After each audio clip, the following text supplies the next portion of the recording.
తాకట్లో ఉన్న బంగారాన్ని విడిపించి ఆ రోజున మార్కెట్ ధర కట్టి మిగిలిన డబ్బును మీకు అందిస్తుంది కొమ్మూరి గోల్డ్.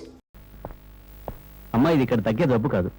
త్వరగా పట్నం తీసుకెళ్లి చూపించండి. అప్పటి వరకు ఈ మందులు వాడండి.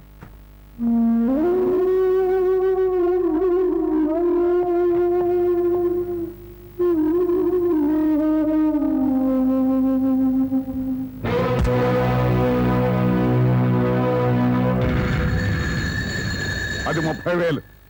దాంతో ఆ ముసల్దానికి వైద్యం చేయించి మిగతా డబ్బుతో నీ మొగ్గుని ఏదైనా వ్యాపారం చేసుకోమని. ఇది దానమా నాన్న?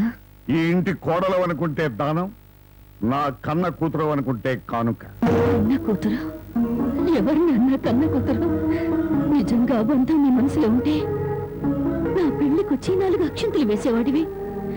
కన్న కూతురు కడుపుతో ఉన్నప్పుడు, కనీసం నీ మనవరాలు పుట్టినప్పుడైనా కళ్ళారా చూడ్డానికి వచ్చేవాడివి. ఇప్పుడు నీకున్న డబ్బుతో నా దరిద్రాన్ని వెక్కిరించడానికి వచ్చావా నాన్న? నువ్విచ్చిన డబ్బుతో పంచభక్ష పరమాన్నాలు తినే కన్నా నా భర్త సంపాదించిన డబ్బుతో గంజినీళ్ళు తగిన తృప్తిగా ఉంటుంది. వాడి ముఖం వాడింకే సంపాదిస్తాడు, నిన్ను ఇంటిని అమ్మడం తప్ప. లక్షలకు లక్షల కట్నం తీసుకుని కూడా పెళ్ళాన్ని కృష్ణాలు పుస్తకాలెడుతున్నారే, వాళ్ళతో పోల్చుకుంటే నా భర్త రత్నం నాన్న, రత్నం. కట్టుకున్న చీరతో చిన్నను పెళ్లి చేసుకున్నాయినా నువ్వు కోటీశ్వరుడని తెలిసినా కూడా నీ దగ్గర చిల్లిగవ్వ కూడా ఆశించలేదు. వాడిని వల్ల నేను పుస్తకంతో పడుకున్నానేమో గానీ పొరవ పోగొట్టుకోలేదు. నువ్వు నా కన్న తండ్రివి కాబట్టి ఎన్ని మాటలన్నా ఊరుకున్నాను. ఇదే మరొకడైతే నా చెప్పు తెగేదాకా కొట్టదాన్ని. బయటికి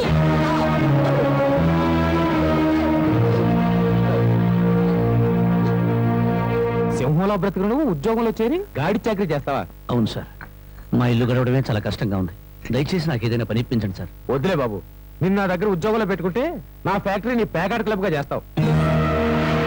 నమస్కారం బాబు.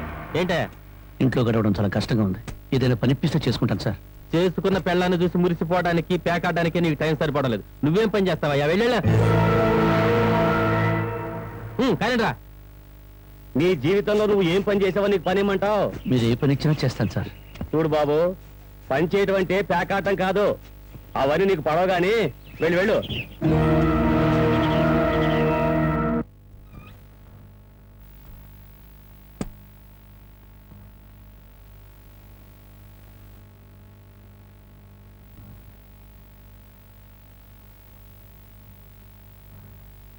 ఏమిటండి అలా ఉన్నారు? మొహం ఏంటిలా వాడిపోయింది? ఏం లేదు జనకి. మీరు మనసులో ఏదో బాధపడుతున్నారు, నాతో చెప్పరా? జనకి, ఎవరిని పనివ్వమని అడిగినా ఎగతాళి చేసి మాట్లాడుతున్నారు.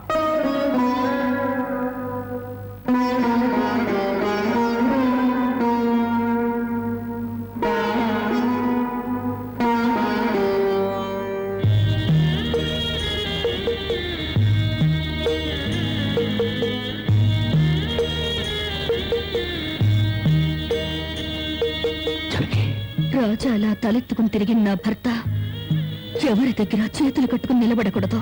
అందుకని తలబుట్టమంటావా? అవునండి, మీరు వ్యాపారం చేస్తూ దర్జాగా మా నాన్న ఎదుట, ఊళ్ళో వాళ్ళెదుట తలెత్తుకు తిరగాలి.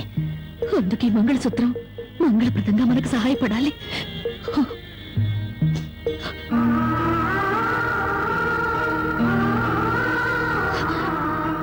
ఏమండి, మీరు కంట తడి పెడుతున్నారా? కాదు జనకి, కట్టుకున్న దాని పాదాల మీద కన్నీళ్లు పులుసులుతున్నాను. నేను పేదవాణ్ణి కాదు. నువ్వు నా పక్కనున్నంతకాలం, నువ్వు నాతో నడిచినంత కాలం నేను కోటీశ్వరుడే.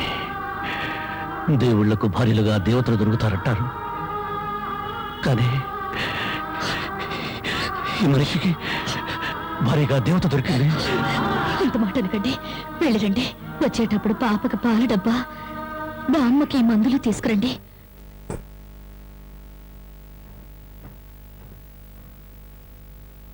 అల్లుడు అల్లుడు అల్లుడు అల్లుడు నీకు సంగతి తెలుసా?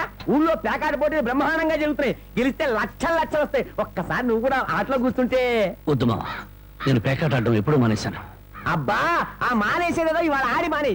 కోటీశ్వర్ల అమ్మాయిని పెళ్ళంగా తెచ్చుకుని కూడు కూడా పెట్టలేకపోతున్నావు. ఆ పిల్లకి ఎప్పుడైనా పట్టు చీర కొని పెట్టావా? ఆ పాపకు గౌను కొన్నావా? నా మాట విని పౌరుషంగా దిగు, ధైర్యం చెయ్యి. వచ్చినా పోయినా ఇవాళే ఆఖరి రోజు. పెద్దోళ్ళు ఏం చెప్పారు? ఎక్కడ పోగొట్టుకుంటే అక్కడే ఎత్తుక్కోమన్నారు. నా మాటని రాళ్ళుడు రాళ్ళుడు.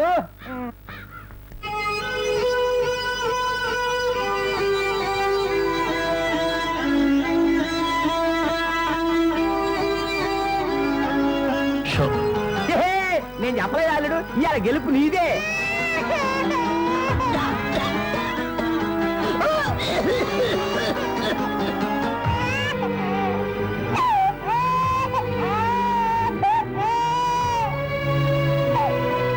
ఊరుకోమ్మా, ఊరుకో.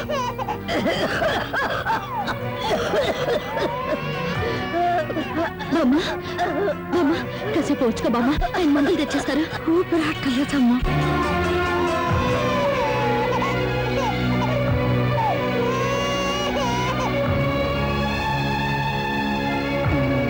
షో షో షో షో.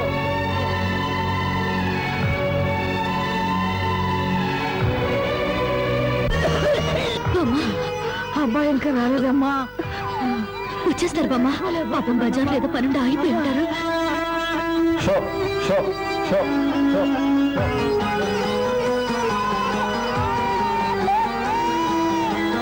షో షో షో షో.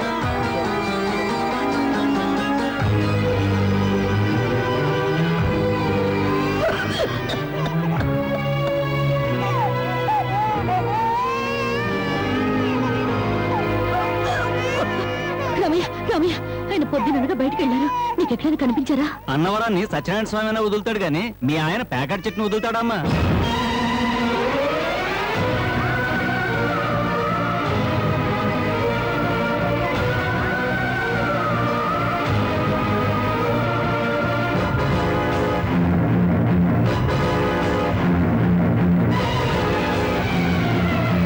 షో షో షో.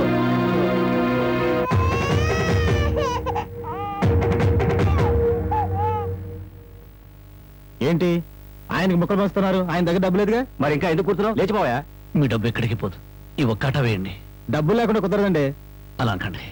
మీకు అనుమానం అయితే ఈ పాల డబ్బా పెట్టుకుని 100 రూపాయలు ఇవ్వండి. పాల డబ్బాలకి ఫినాయిల్ డబ్బాలకి అప్పులు ఇవ్వడానికయ్యా ఇక్కడ కూర్చుంది. లేదండి, ఈ ఆట నేను తప్పకుండా గెలుస్తాను. పేకాట్లో ఎవడు గెలుస్తాడో పేకలు కనిపెట్టినాడో చెప్పలేకపోయాడు. నువ్వేం చెబుతావు? అంతగా అడుగుతున్నావు గనక ఈ 100 ఇస్తున్నాను. ఆ డబ్బా ఇవ్వు.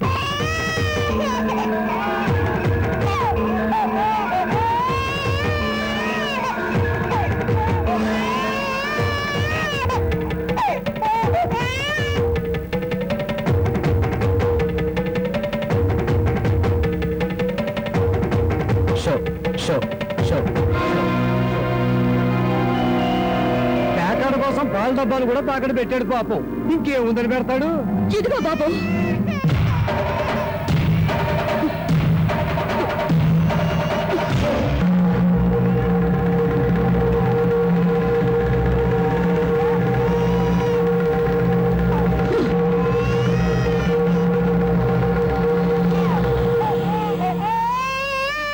జనకి, నన్ను నా బిడ్డని తాగట్టు పెట్టుకుని మా ఆయన ఆడివ్వండి బాబు.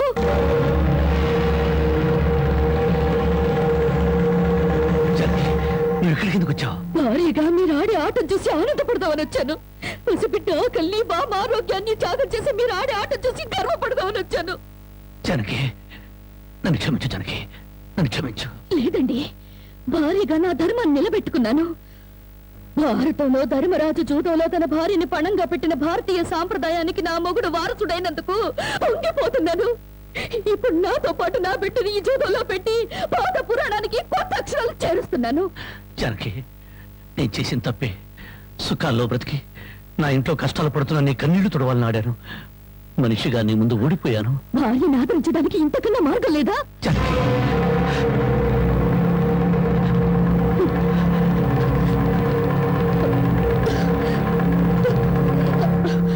అయ్యా బాబు, పశువులు కూడా కష్టపడి బతుకుతాయి, కానీ మీరు ఈ పేకాడితే గాని బతకలేరు.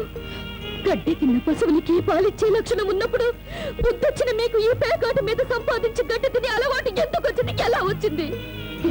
భారతంలో 105 జూదం ఆడితే ఈ భారతదేశంలో పేటకి భారత జూదం నడిపి మీ సంసారాలు ఎందుకు పాడు చేసుకుంటున్నారు? మీరు ఈ 3 ముక్కలు ఆట ఆడే ముందు మీరు 3 ముళ్ళు వేసిన మీ ఇంటి ఆడదానికి కాస్త విషం ఇచ్చి చంపొచ్చి ఆడుకోండి అయ్యా, ఆడుకోండి. జనకి జనకి జనకి నా మాట విను, జనకి. వదలండి. జనకి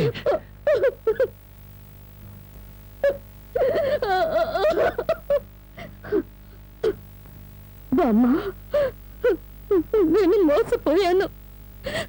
ఆయన మనిషిగా మంచివాడిగా మార్చగలిగానని సంబరపడ్డాను. కానీ అదంతా అబద్ధం, భ్రమ. నేను చేతకాని దాన్ని, అసమర్థురాల్ని, మొగటి మనసు దిద్దుకోలేని పిచ్చిదాన్ని. నన్ను క్షమించు బామ్మ, ఇక నేనేమి పట్టించుకోను. నీ మనవరాన్ని మనవణ్ణి బాగు చేసుకుంటావో పాడు చేసుకుంటావో నీ ఇష్టం.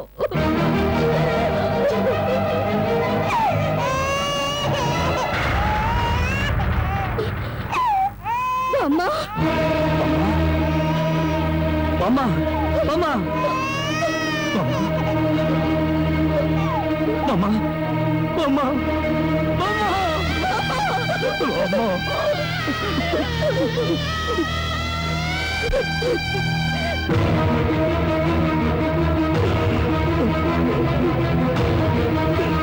ఎందుకంటే ఏడుస్తారు? ఆవిడ చచ్చిపోయిందని సంతోషించండి. మీరింకేం పని చేసినా అడగడానికి పెద్ద దిక్కు లేదు. మీరేం చేసినా అడగడానికి ఆ పసిదానికి నోరు లేదు. నేను కూడా పోతే మీకు అడ్డు చెప్పేవాళ్ళు, మీ కాళ్ళకు అడ్డు పడేవాళ్ళు కానీ వంటనే ఉంటారు.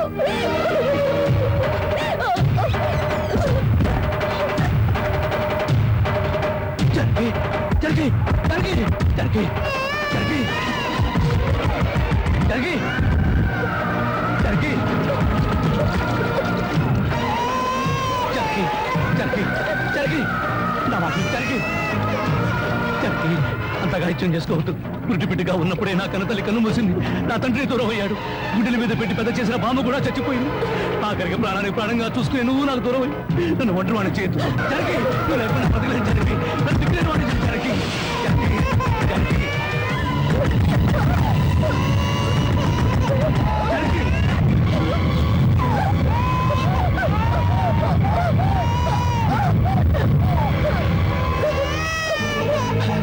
జనకి జనకి జనకి జనకి జనకి అమ్మా జనకి ఈ జనకి ఎంత పని చేసావు జనకి. జనకి నువ్వు లేకుండా నేను ఒక క్షణం కూడా బతకను జనకి. మన ఇద్దరం లేకుండా మన బిడ్డగతే ఏమవుతుంది జనకి. జనకి జనకి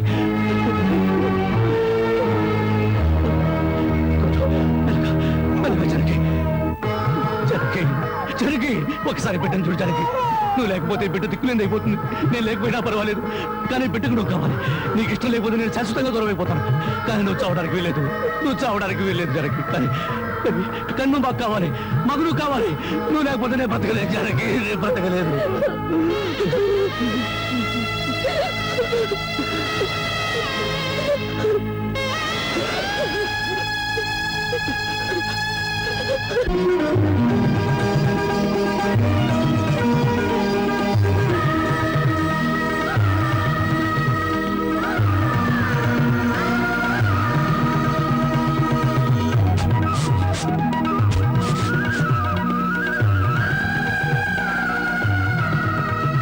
జనకి జనకి ఎక్కడవండి ఇవన్నీ? ఎక్కడేంటి? కష్టపడి పనిచేసి తీసుకొచ్చాను. బాగుంటే ఎంత సంతోషించదా. అవును, ఇంతకాలం ఎవరూ మార్చలేని మూర్ఖుణ్ణి నువ్వు మార్చినందుకు చాలా సంతోషించేది. ఇదిగో నా మొగుడిని మూర్ఖుడంటే నాకు చెడ్డ కోపం వస్తుంది. కోపం వస్తే ఏం చేస్తావు?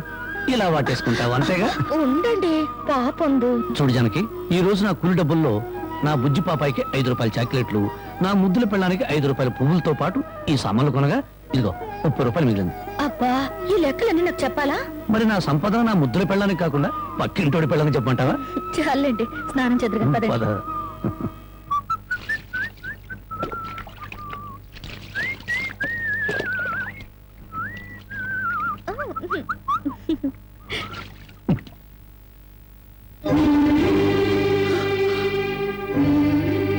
ఏంటండి ఇది ఇలా కవిలిపోయింది? ఏం లేదు జనకి, కొత్తగా మూటలు మోయడం కదా, 4 రోజులు పోతే అదే సర్దుకుంటుంది. నువ్వు సోపరొద్దు. ఎప్పుడు రాజకుమారులా ఉంటే మీరు నా కోసం కూలి వాళ్ళ మూటలు మోస్తున్నారు.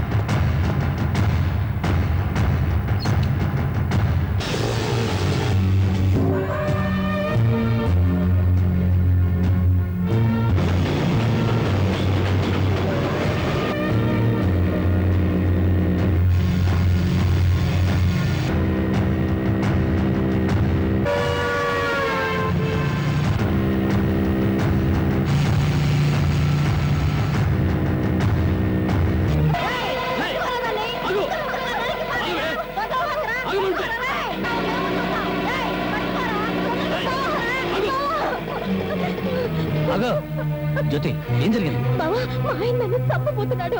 ఏమండి, ఏం చేసిందని ఈ అమ్మాయిని చంపుతున్నారు? ఏం చేసిందా? ఆ పాపిస్తుందని అడుగు. ఉద్యోగం చేయడానికి నేను దుబాయ్కి వెళితే ఇది బలి తగ్గించి ఒళ్ళు బలిసి ఓళ్ళ మీద పడి సంపాదించడం అలవాటు చేసుకుంది. లేదు బావా, చావునైనా చస్తాను గాని నిజాయితీ తప్పుకుంటానా? నిప్పులా బతికేదాన్ని నీటి తప్పుతానా? ఏంటే సీతమ్మ తల్లికి వారసులాగా మాట్లాడుతున్నావు? నీ నిజాయితీ ఏంటో ఈ ఊళ్ళో ప్రతి ఒక్కరి చేత చెప్పిస్తాను. చెప్పించండి అత్తయ్య. నిజంగా నేను చెడిపోయిన దాన్ని అయితే ఆయనే నన్ను చంపక్కర్లేదు. నా ఒంటి మీద నేనే కిరసనాయిలు పోసుకొని తగలబడి చచ్చిపోతాను. నువ్వు ఊరుకోమా, వీళ్ళ మాటలకేంటి? చూడరాం బాబు, ఏడాది నుండి దుబాయ్ నుంచి ఈయన డబ్బు పంపకపోయినా ఆ అమ్మాయి ఎంత నీతిగా బతికిందో ఆ ఊరి పెద్ద నాకు తెలుసు. ఏంటయ్యా దాని గురించి నువ్వు తెలుసుకున్న నీతి? ఏడాది నుంచి నా కొడుకు డబ్బు పంపకపోతే మెళ్ళ గొలుసు చెవులు కారింగులు ఎవడి పక్కన పడుకొని సంపాదించిందో చెప్పు. అతను గారు, నేను చెప్తాను. దుబాయ్లో ఉన్న నీ కొడుకు సంపాదన పెరిగేసరికి బాగా డబ్బున్న అమ్మాయితో రెండో పెళ్లి చేయాలన్న దుర్బుద్ధితో నీ కొడుక్కి లేనిపోని ఉత్తరాలు రాసి జ్యోతి మీద అనుమానాలు తెప్పించావు. ఆ అనుమానంతో నువ్వు డబ్బు పంపకపోయేసరికి 10 మందిలో నీ పరుగు పోతుందని రాత్రిపూట మా ఊరుచి కూలి పని చేసి కడుపుకు తిండి కూడా సరిగ్గా తినకుండా డబ్బు దాచిపెట్టి గిల్టి నగలు వేసుకుంది. ఏంటి బాబు, రాత్రిపూట కూలి పని చేసుకుని వెళ్ళేదా? ఈ ఒక్కడితోనే చేసేదా, ఇంకెవరితో అయినా చేసేదా? అరవై, మళ్ళీ ఆ కోత కూసావంటే పళ్ళు నలగొడతాను. జ్యోతి నా తోబుట్టు కన్నా ఎక్కువగా ప్రేమించే ఆత్మీయురాలు. చూడు, ఆడది తప్పు చేయాలని నిర్ణయించుకుంటే ఆమెను 7 సముద్రాల అవతల కట్టి పడవేసిన కట్లు తెంచుకుని వచ్చి తప్పు చేస్తుంది. కానీ ఇతనే నా భర్త అని నమ్మిన ఆడది ఎంతటి మహారాజు వచ్చినా సరే కన్నెత్తు కూడా చూడదు. తను కట్టెల్లో కాలిపోయేంత వరకు భర్త అడుగుజాడల్లో నడవాలని చూస్తుంది. తన భర్త ఊళ్ళో ఉంటే అతనితో కాపురం చేస్తుంది. అతను ఊరు వదిలి వెళితే అతని జ్ఞాపకాలతో కాపురం చేస్తుంది. అదేరా భార్య అంటే. ఒరే, అమ్మ చెప్పింది అబ్బ చెప్పాడని పెళ్ళాం మీద అనుమానం పడ్డం కాదురా.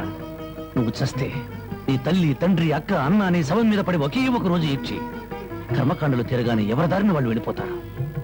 కానీ మొగుడు చనిపోయిన నిమిషం నుండి అన్ని సుఖాలను తన భర్త శవంతో పాటు పూడ్చిపెట్టి తను గట్టిగా మారే వరకు భర్తనే తలుచుకుంటూ ఉండే ఒకే ఒక జీవిరా భార్య అంటే.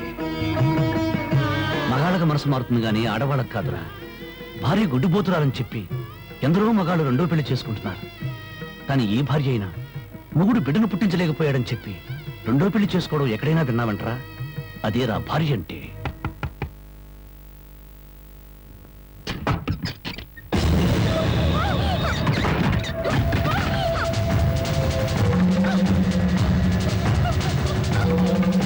అంతెందుకు, నా సంగతి తీసుకో.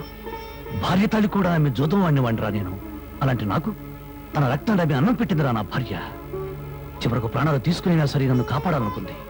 ఆ దేవత సాక్షిగా చెప్తున్నాను, నా మాట నమ్మ. జ్యోతి అమాయకురాలు.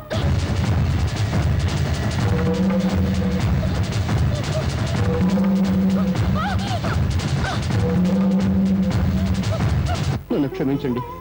లేనిపోని అనుమానాలతో జ్యోతిని అవమానించాను. మీరు అడ్డు రాకపోతే మూర్ఖంగా నా భార్యను పోగొట్టుకునేవాడిని. మీ మేలు ఈ జన్మను మర్చిపోలేను.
జానకి జానకి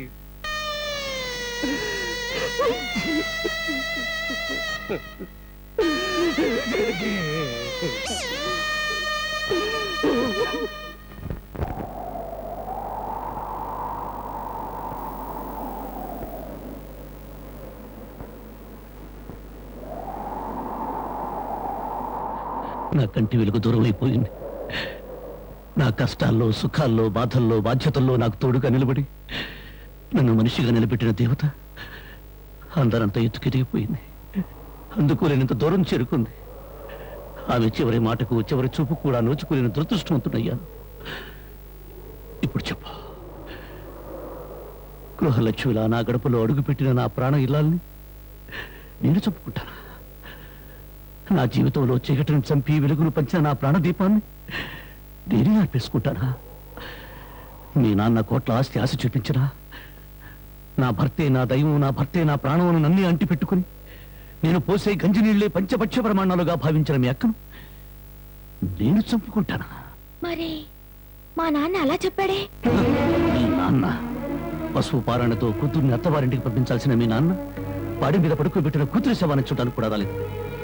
పట్టుదల పంతాలతో కూతుర్ని సాధించాలనుకున్నాడే గాని కట్టుకున్న వాడి చేత కురివి పెట్టించుకుని తన ప్రేమను నిరూపించుకున్న సగటు ఇల్లాలి పౌరుషాన్ని మర్చిపోయిన దుర్మార్గుడి మీ నాన్న. అటువంటి వాడి మొహం ఒక్కసారి చూస్తే పంచమహాపాతకాలు చుట్టుకుంటాయి. వద్దు బాబు, అంత మాట అనొద్దు. నువ్వెందుకు వచ్చావు? క్షమించు బాబు. నా కూతురు నీతో కాపురం చేస్తూ ఆత్మహత్య చేసుకోవాలని ప్రయత్నించిందని తెలుసుకున్నాను. అందుకే దాని చావుకు కారణం నువ్వేనని అనుమానించారు, ద్వేషించారు. కానీ నువ్వు చెప్పే వరకు నిజం నాకు తెలియదు బాబు. తెలియకుండా నేను అనుమానించినందుకు నన్ను క్షమించు బాబు. మరి నా బిడ్డ చావుకు కారణం ఇంకెవరా? పావుకు పాలు పోసి పెంచినట్టు పెంచావే నీ మేనలుడు. వాడే మా బ్రతుకుల్లో విషం కెక్కడన్న అనుమానం. నా మేనలుడా? అవును, వాడిని జైలుకు పంపావన్న నా మీద, వాడికి దక్కలేదని నీ కూతురు జనకి మీద కచ్చికట్టి ఉంటాడు. అందుకే వెతుకుతున్నాను. నా అనుమానమే నిజమై వాడే నా తల్లిని చంపింది నాన్నని నా కూతురు వెలితో చూపించిన క్షణాన వాడు బ్రతకడు. వాడిని ముక్కలు ముక్కలుగా చేసి నా జనకి సమాధి మీద చల్లుతాను. బాబు, ఇంకా ఎందుకు ఈ పగలు ప్రతీకారాలు? ఇప్పటికే పసిపిల్ల కన్ను వేడిదయింది. నువ్వు కూడా జైలుకెళ్ళి తిరిగి దూరం అయిపోతావా? క్షమించండి, ఈ ఆవేశమే నన్ను ఇప్పటిదాకా బ్రతికించింది. ఈ ప్రతీకారమే నన్ను నడిపిస్తోంది. నా జానకిని బలిగున్న ఆ దుర్మార్గుడు చావు కళ్ళారా చూసేదాకా ఈ నడక ఆగదు. ఏమిట్లా నువ్వు చెప్పేది? మామాలుడు ఇద్దరు ఒకటైపోయారన్నమాట. ఇప్పటికే ఆలస్యం అయిపోయింది. రేపు మన ఊళ్ళో జరగబోయే జాతరలో ఆ రాంబాబు గారు నా కోసం తప్పకుండా వెతుకుతాడు. అక్కడ జాతరలోని అమ్మోరుకు బలిచ్చేది మేకల్ని పోతుల్ని కాదు, ఆ రాంబాబు గాడిని, వాడి కూతుర్ని.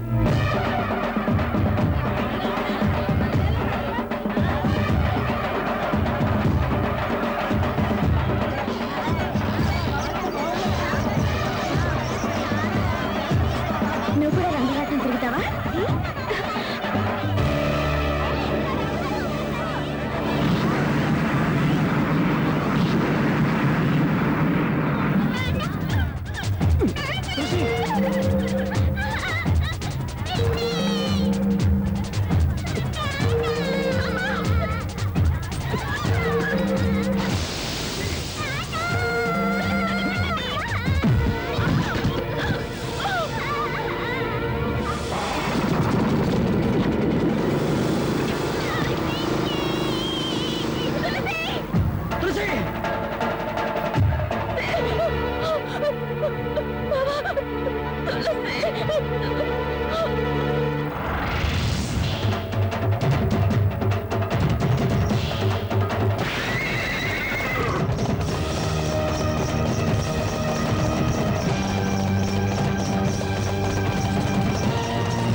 దెబ్బలేం తగలేదుగా?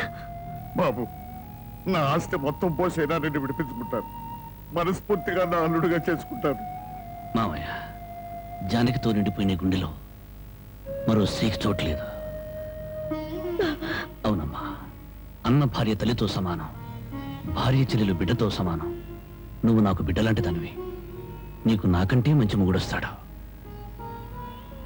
నా బిడ్డను నీ బిడ్డగా చూసుకో, అదే నా కోరిక.